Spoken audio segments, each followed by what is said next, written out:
Welcome back to Living in a Culture. We've dropped a couple episodes so far, and episode 2 has clearly been the favorite.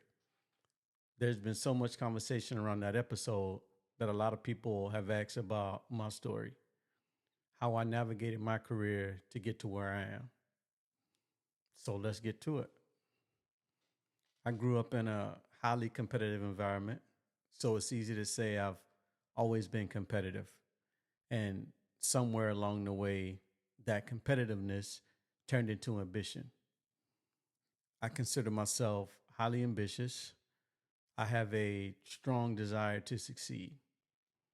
When I set goals, I become determined to reach them.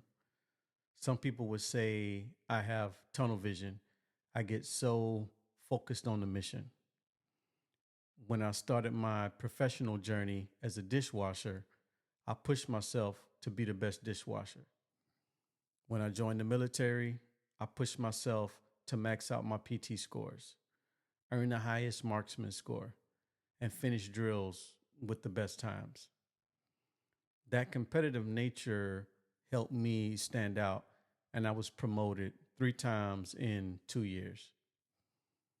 After leaving the military, I worked on an assembly line. I focused on completing my work on time and helping teammates whenever needed. I also made it a point to learn multiple assemblies, which made me more valuable to the team. Within 1 year, I was promoted to team lead. From there, I went back to Savannah Tech to earn my associate's degree because I knew I wanted more growth and more challenge than assembling parts every day. I graduated with honors and earned 3 associate degrees. Then I moved to Atlanta for a new opportunity. And I still carried that same mindset: be the best electrical tech that I can be. When I started, I listened carefully to the experienced team members that I work with. Whether I agree with everything or not, I listen because experience matters. And one of the fastest ways to grow is to learn from people with proving track records. You have to be humble when you're starting out because if you're humble, people will teach you. They'll teach you everything they know. But if you're arrogant and you burn bridges, eventually you'll be on your own. After moving to Atlanta, I stayed with that company for about 9.5 years and was promoted 3 or 4 times. I made myself valuable by learning more than just electrical systems. I learned how to operate the equipment, understand the processes, and develop mechanical knowledge as well. That made me valuable enough to train people at multiple levels, from operators to engineers, although I was still a technician. I'm not sure if you guys caught that, but let me say it again. As a technician, I was training the engineers who were supposed to be training me. Yeah. Learning the different perspectives of the equipment allowed me to identify opportunities to improve the equipment. And once I started making improvements, I got promoted to an engineer. As an engineer, I continued to excel, but it would be impossible for me to get to the next level without a higher level degree.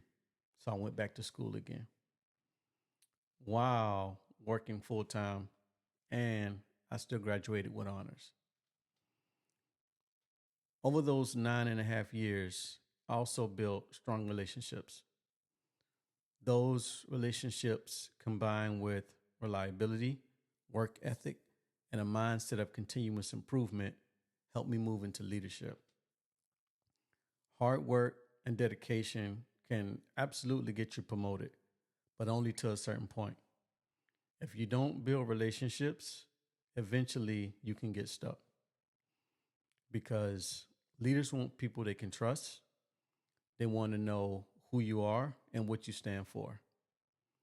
That's another reason why being comfortable with who you are is so important. One of the relationships I built 9.5 years ago opened the door for an opportunity to relocate to California a couple years ago, which is helping me expand my career. And since moving to California 4 years ago, I've been promoted twice, not including the fact that the original role I was hired for, senior automation engineer, was already a promotion in itself. I've been blessed to have strong leaders, and that makes a difference. But self development, discipline, and determination always comes from within. Nobody can promote the version of you that refuses to grow. I don't know if you heard that. Nobody can promote the version of you that refuses to grow. When I look to hire someone, I will take high will and low skill over high skill and low will any day. I can develop someone with high will, and they'll get more done in the long term than someone with high skill and low will.